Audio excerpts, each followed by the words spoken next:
Mr. Jacobs, you've chosen to use very strong words, but don't you think you're also fueling the situation negatively? How? I mean, you first of all, you say you called it a pogrom, you called it a genocide, but what do you think is behind this entire process, which you have described?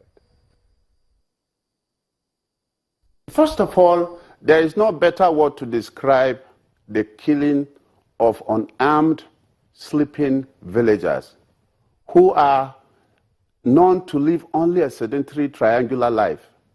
They go to the farm, from the farm, they go to either church or mosque, and then go back to their houses.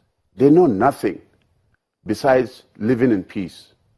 And then village after village, we can tell you sincerely, there is no other way of describing it. It is a program, it's a genocide, deliberate, careful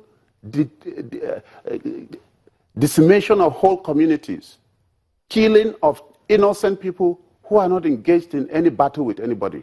We have pictures now I can give you where a whole house with children are rounded up and slaughtered like goats by human beings, by Nigerians. And they are known, they are seen. The security operatives that find a way of arresting cattle rustlers have capacity to arrest these people. But they are not doing their work. And instead, we have a lot of grammar going on.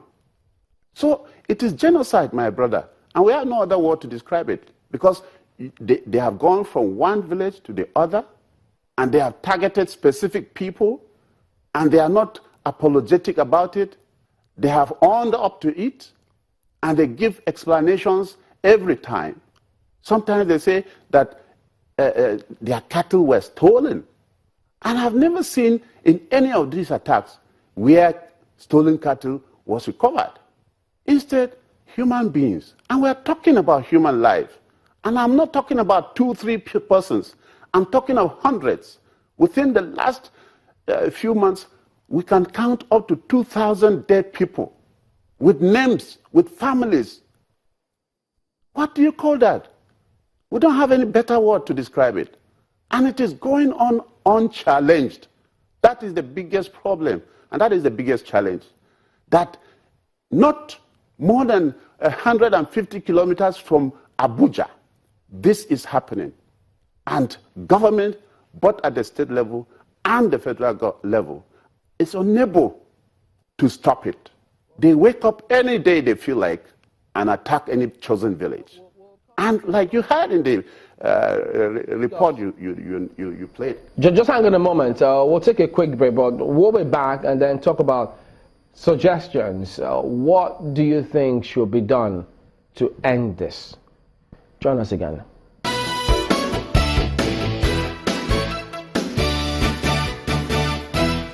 Welcome back. Let's get back to Mr. Jacobs. Mr. Jacobs, some of the comments also described to the governor is that when they came into office, they didn't understand what exactly was going on about this particular kind of killing. So that's why they set up the committee. But then they went on to then pay herdsmen to ensure that these attacks stop. That approach, you think that approach will at least deliver the ultimate results to ensure that these killings don't happen anymore?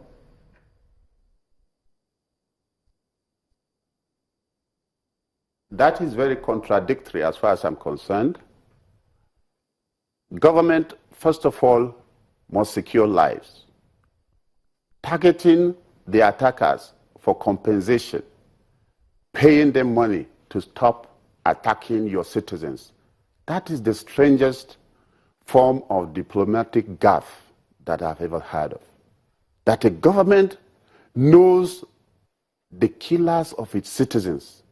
Instead of bringing them to justice, they decide to pamper, that government decides to pamper the killers, gives them money and begs them to stop attacking. I feel that sounds like something coming from James Hadley Chase. It ought not to be mentioned by any serious government. that they went after the killers and paid them money to stop attacking its citizens.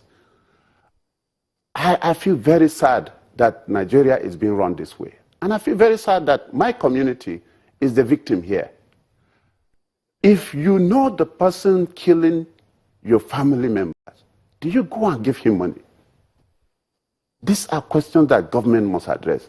And so it doesn't make sense and it doesn't work. And that is why it will not work.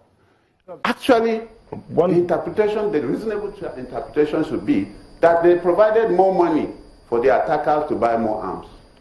Indeed, Mr. Jacobs, the governor in the meeting with the traditional rulers and some security operatives talked about the fact that they had looked at reports from the 1980s that were written by several committees set up to end these issues of insecurity and attacks on southern Kaduna. And he blamed it on the fact that the past administrations failed to do what they ought to do, as in act on this report.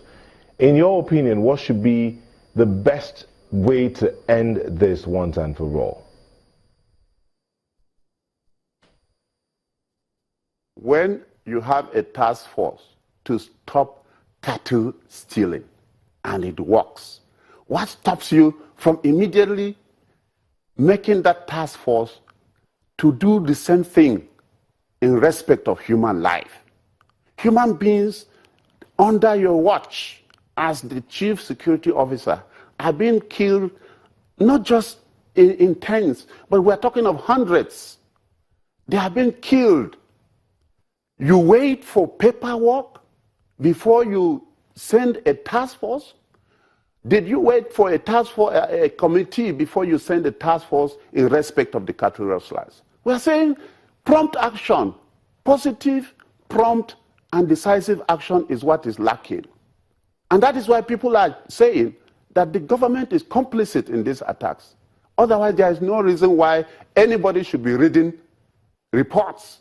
Instead of setting up a task force that will go into the bushes where these people are hiding, they come out, attack, and withdraw, and go back there and stay. The villagers see them. They hear them singing and dancing after the attacks.